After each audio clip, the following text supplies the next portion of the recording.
Nigeria Labour Congress is at it again. I don't know if I can say that now.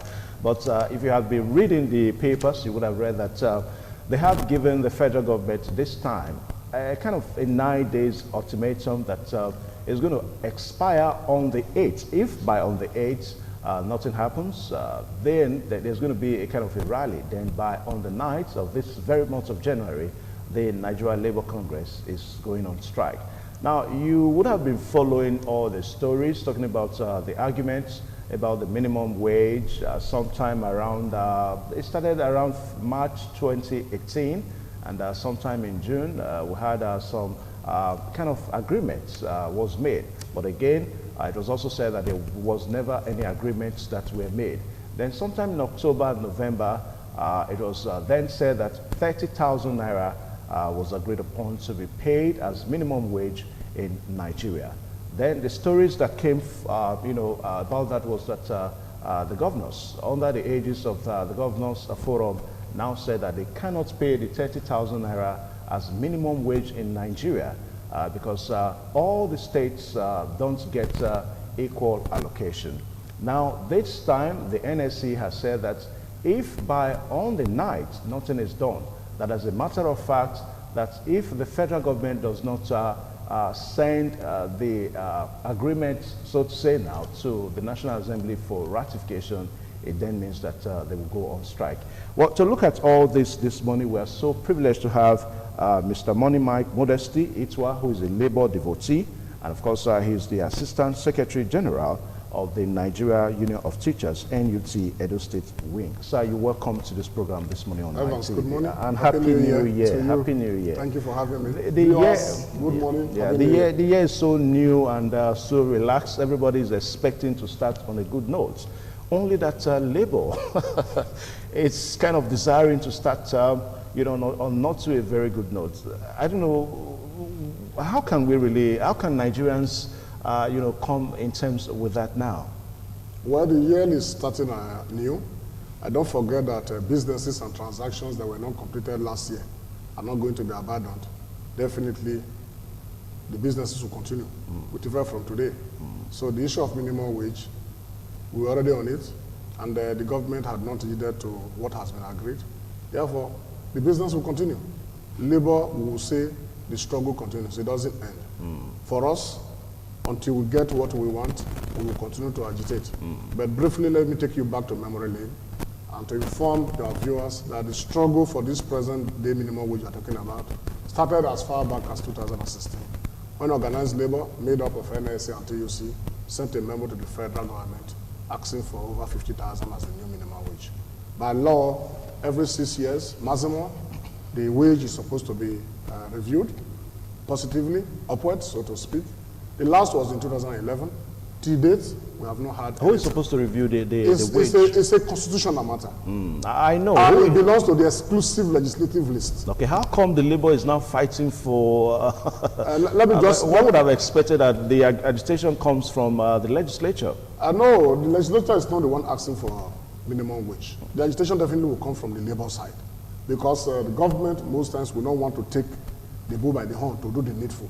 So when government decides to sleep over such things, which are lawful matters for the workers, organized labor come to the forefront to pick it up.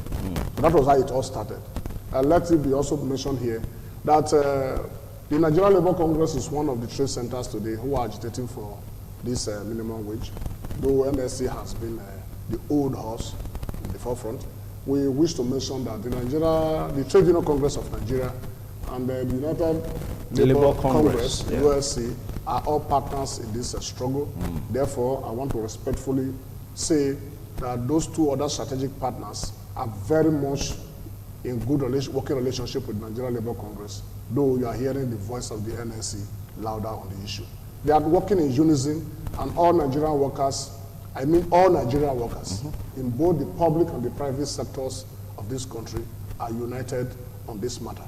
Remember, let me quickly also mention to you that if you talk of political officers, office holders, emoluments, the National Income and Wages Commission don't fix theirs. It's the Revenue Mobilization Allocation, RAMFAC, that fixes theirs. They can sit on their own and do whatever they like. Nobody agitates over their own pay. Once RAMFAC fixes it, All of them, they go to bed, sleep, enjoy everything. But it's only when it comes to the worker, the one that creates the wealth, that they share, that they have a lot of acrimonies. They bring a lot of hurdles to be crossed.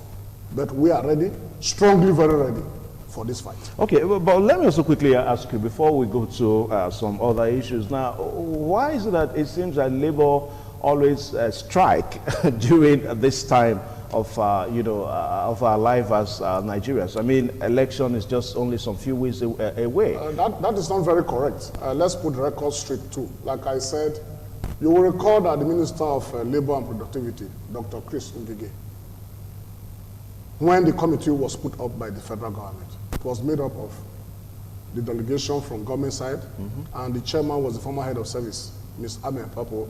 Mrs. I think I can't call the name very well. Ama Papo. Ama Papo, yeah. She was the head of that committee. The Nigeria Employer Constituent Assembly had their own. The Nigeria Governors Forum had their own. All the critical stakeholders came. All the cards were put on the table. From 56 plus, they agreed at 30. The dotted lines were signed. The T's were crossed, the I's were dotted. And the three parties, all the parties concerned, took it before Mr. President. And Mr. President agreed that he was going to expedite action in getting that document to the National Assembly. In other words, the minimum wage of 10,000 has been signed, sealed. We are waiting for it to be delivered.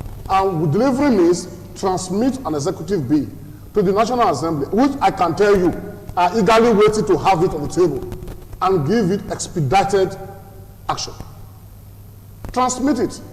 Then once it is passed by the Senate and the House of Reps, they bring it back to you, assent to it, because this is a constitutional matter. Every other law is subservient to the Constitution of the Federal Republic of Nigeria.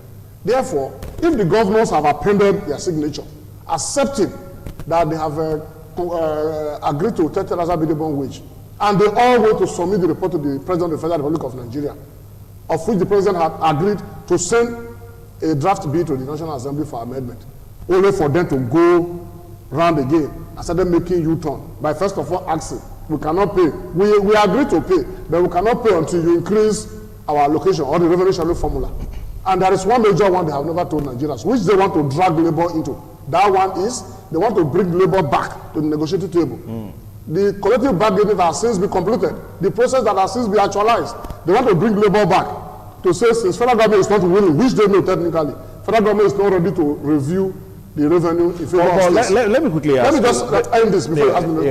What they are looking for underground is removal of oil subsidy, so that they can have all the monies in this world. Now, it's kind of difficult for Nigerians to really understand what has been going on. Now, some say that an agreement was never reached because the whole thing was one step forward, three steps backward. At the time, we're told that, okay, about 26,500 was agreed upon.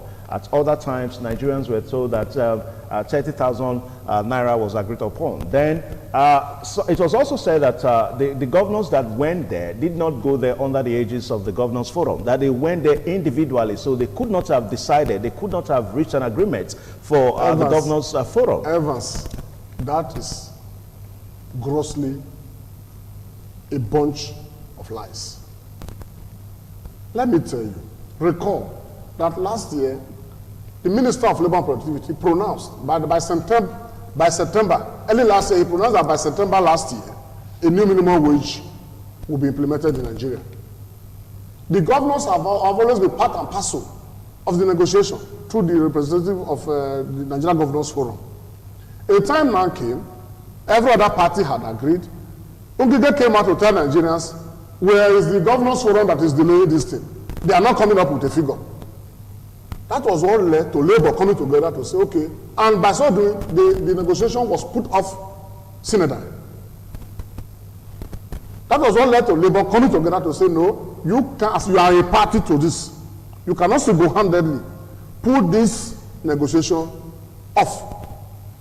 That was what led to the agitation, the protest, that forced them back to the negotiating table. But let me also quickly eventually, ask you, hold on, as at that time, when they now came back, agitation for 22,000, 24,000, all those ones now came up. But it was agreed, if you have three and two agreed, majority wins the vote. At the end of the day, NECA agreed, Labour agreed, 2/3, majority has won the vote. And they still refuse to sign. That was what led to that strike that was eventually aborted. Of which they now came back as governors under the Nigerian Governors Forum to append their signature to the document. The federal government appended as committee members, and it was forwarded to Mr. President, who promised to expedite action and send it to the National Assembly. Then the question is, a document you have been part and parcel of which you have considered all your finances, your income and all that, before you came to append your signature, of which the National Income and Wages Commission was a party to. All the critical stakeholders were parties to it. They all signed it. Then, after the game had been played, you now started thinking of how to shift the goalpost again. That is not done anywhere. Okay, but are you aware that there has been this kind of frosty, very frosty relationship perhaps between the legislature and the executive, towards the end part of 2018. Now, how do you expect such a situation could have given rise to the executive forwarding, to the legislature? Frosty relationship has nothing to do at all. Don't also forget that the State National Assembly, the Senate, so to speak, cleared some nominated candidates from the presidency for some boards and parastatals and some other agencies. And also rejected some too. Yes, it's their right to accept and reject. It's their constitutional right. So the National Assembly, ab initio, right from day one, has been waiting for a bill from the executive concerning a review, upward review of the national minimum wage. About 3 weeks back or thereabout, I had the opportunity of being at the National Assembly for public hearing on 2 bills, specifically the House of Reps. Before that, the sessions took place, we had the opportunity of discussing with a lot of honorable members. And this issue of minimum wage was one of them. And you needed to see the enthusiasm in them waiting for the executive to present this bill. Perhaps because even as we speak, Mr. President will still tell you he wants to implement the 30,000 minimum wage. We want to do this, What is the need for whether tactical technical committee when all the stakeholders with their open eyes negotiated for more than a year, appended their signatures, transmitted to you for onward movement in the National Assembly?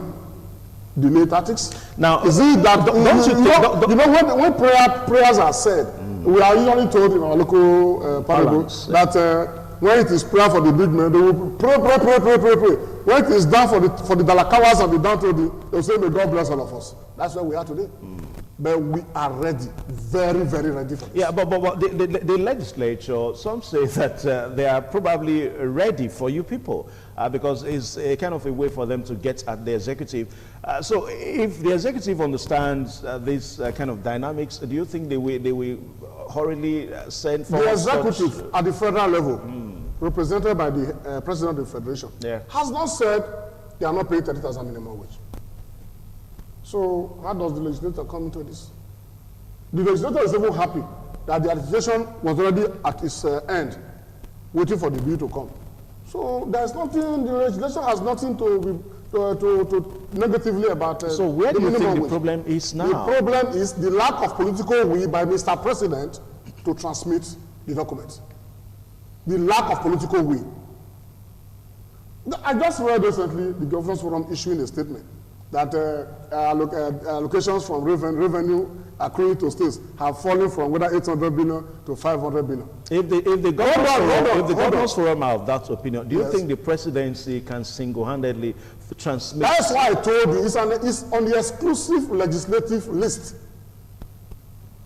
It is the prerogative of the federal government. That's why it is called exclusive. What is 30,000 minimum wage? Go around, tell the statistics around the federation. Those on grade level 1 in Nigeria may not be up to 3,000. How many state governments have I employed? Don't forget that even the way it is, when the federal government assents to such a bill to make an act, states still go back to negotiate within their capacity. But what we are saying is that it must not be less than 30,000.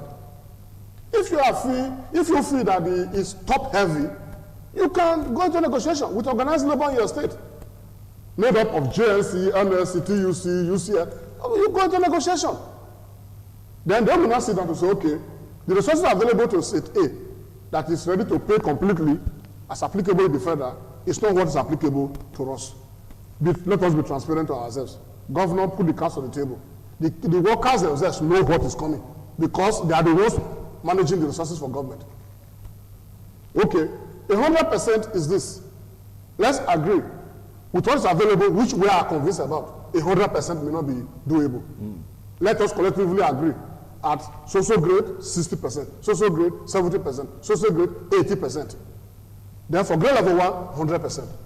There is room for further negotiation. But what they are doing is to truncate it from the center, who has the exclusive power to legislate on this matter and let the states go back.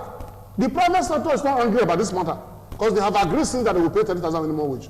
NECA recently released a statement saying they cannot sit down and allow federal government draw their businesses into coma. Despite the fact that everybody knows that the economy is already in comatose. That they are ready and willing to pay 30,000 minimum wage. Federal government has assented to pay minimum wage of 3,000 by signing the agreement. And they advise the federal government not to draw the hands of the clock back, economically and otherwise, as far as 2019 is concerned. Okay. And they should do all within their powers to avert the looming strike. Okay. Now, just before the strike, now, it was on one of the papers this morning that the federal government has slated another meeting for the 4th. That's about 2 days from now. So, will this change the labor mind? I don't think so. I don't think so. Like I told you, the issue of 30,000 minimum wage is already signed, is sealed, because collective bargaining took place over 1 year. An agreement reached, and all the parties to the agreement, the tripartite parties, signed the agreement. So it's not like ASU and the federal government thing. And I wish to also mention here that there are a lot of political implications. There are a lot of political implications. So if they think they have harsh ways with which they think they can win an election, the Nigerian workers are willing and ready to do the needful. Don't forget. Is that a threat? No, don't forget. Don't forget. In 2015, Mr. President was cap in hand, begging labor at International Conference Center, as led by the present APC chairman, who is a labor generalissimo, who brought him to come and appeal to labor on the need to support him. I was privileged to be at the International Conference Center when Pius Ayim came with the delegation of the federal government, representing the president of the Federal Republic of Nigeria then, Dr. Goodluck Ebele Jonathan, at that NLC ceremony. And he was humiliated. Politically humiliated. Well, let us not... Let's leave it at that. What I'm saying is this. If he's able to do the rightful political computation and permutation, he should know an election year is a very, very vital year. That's why I asked you. Is that a threat? Yes. When I say threat, inverted comma, open and close. Nigerians are angry. Nigerian workers are angry. And let me tell you, we do not live the type of Western life where every man carries his own load. You are here as a worker in the private sector. You have a wife, you have children, you have brothers, you may have a father, you may have a mother, you may have uncles, you may have cousins, you may have nieces, you may have nephews, all of them looking up to your 18,000 minimum wage. So what you are saying is that despite the slated meeting by the federal government with the NSA on Friday, I see the federal government using it. No, I see the federal government using it as a face-saving device. To say, okay, we have resolved, we have decided to transmit. If you are transmitting, let me hope that the National Assembly is not on recess yet. And if they are on recess, we will not be succeeding in truncating all the processes, because the new elections will be in February. And there is the possibility of doing some political abracadabra to make sure these things don't work. But I tell you, we are equal to the task. All right, so what do you think can be the way forward now? How can we really get out of this looming strike that is so... Well, the way forward, I want to believe that I want to come to APC as a party, that the chairman of APC, who incidentally is the 21st century the chairman of the Hold on. I'm talking now. Yeah. I'm coming in house because he remains our labor general. I am convinced beyond that he's already talking about the need for these guys to do the needful. He knows the importance of labor as far as politics is concerned, as far as the economy is concerned. And while he was the president of NSC, you will recall the number of times he led the workers of this country to achieving new minimum wage. Therefore, I know he's doing the needful, and he needs to prevail on Mr. President and the Nigerian Governors Forum that is populated by the APC governors to do the needful. But he was not part of the agreement. No, hold on. Part of the tripartite committee. No, even though so how do you expect he has a lot of influence to this is not a political matter. My dear, you are the anchor here. Yeah. I'm a realist. I say it the way it is. Yeah, but for you to bring the chairman of APC, yes. you said it a while ago that an agreement was reached. Yes. Adams Oshomole was never part of that agreement. That's why so I said, as a labor general who happens to be the political arm leader of the ruling party, we are calling on him. Is Labour trying to get at Adams Oshomole? No, nothing like that. It's like a son calling on the father to help solve a problem. That's what we are doing. Is there anything wrong if children call on their father to say there's a problem here, which we know with your influence you can help us solve? That's what I'm doing right now. And that's what we are doing on the ground. So I'm using this medium to call on him. We know he's already doing something. We are thankful to him for what he's doing. But he should make it very open now. Because one good turn will deserve another. Be that as it may, let me use the opportunity to tell you. Are you trying to say that if they give you the 30,000 naira that you vote for APC? No, what I say one good turn deserves another. A while ago you said something that I asked you, is that a threat? One so good if you now say one good turn deserves another, are you trying to say that the 30,000 naira will what I am saying is that vote he for is APC? fully aware that whatever he is today, Labour made it possible. So, one good turn. Deserving another, he must do all the needful to make sure in his time in that office the workers smile better, because in his time as Labour General we were smiling. That's what I'm talking about. We are not talking about voting. Nigerians are entitled to their opinions and to whoever they want to vote for. That's none of our business. Okay, we'll just stop it here because the issue is still ongoing. I told you that there's going to be a meeting on Friday. That was on the 4th, on Friday. And Morning Mike Modesty has said that despite that meeting, that the rally that it tends to hold on the 8th is going on. Is still going to hold. And of course, on the night, the strike commences. That's what you said. Yes. That the strike commences. That is the position until organized labor made of NLC, TUC, and USC give straight, contrary instruction to what is already on ground. Okay, I do hope and pray that before then we'll have reason to come here so that we can deliberate on some of the issues more. It's still ongoing. The matter is still ongoing. And Morning Mike, thank you so much for... It's a great pleasure for having me. Thank you. Happy New Year once again. All right. Viewers, thank you. Happy New Year. Yeah, thank you.